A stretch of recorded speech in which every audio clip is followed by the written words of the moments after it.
Mine was, how are you going to work with Donald Trump?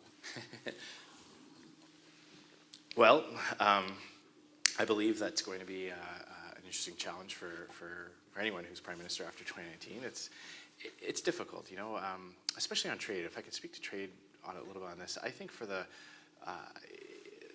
U.S. administration is not looking at trade through a philosophically consistent lens. You know, you have free traders who say, okay, anywhere we can tear down barriers and increase market access, let's do that. And there's that consistency of thought. And where other countries aren't willing to go all the way as quickly, you make concessions, but you know basically where they're trying to go. From my trip to Washington, having conversations with congressmen and officials, it seems like Donald Trump views our trading relationship as a sector-by-sector trade or surplus situation. So if the U.S. has a surplus, they're winning, and if they have a deficit, they're losing. And it's not across the trading relationship as a whole. It's literally steel, agriculture, manufacturing, auto.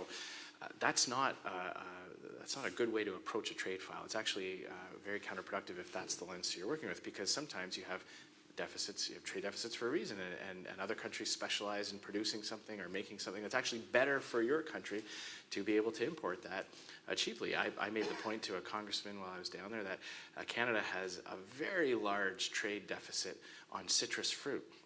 And it doesn't bother us because we don't want to subsidize a greenhouse industry here to grow our own lemons and limes. It's much better to import them and give our consumers that thing. So it's going to be a challenge for whoever's Prime Minister, but I believe the key is to find those allies where we can in the U.S. administration, U.S. Congress, and outside of Washington. Find that company in Philadelphia that has 200 or 300 workers, thanks to trade with Canada, thanks to a vertically integrated supply chain, thanks to the ability to pick up the phone and order 1,000 new parts without having to worry about, you know, crossing the border and things like that. Get them to put more and more pressure. It's starting to happen. I think it's a good sign. You see some of the pushback that came out right away on steel and others. So I would certainly commit to working even harder to develop that alliance throughout the United States to keep those borders open.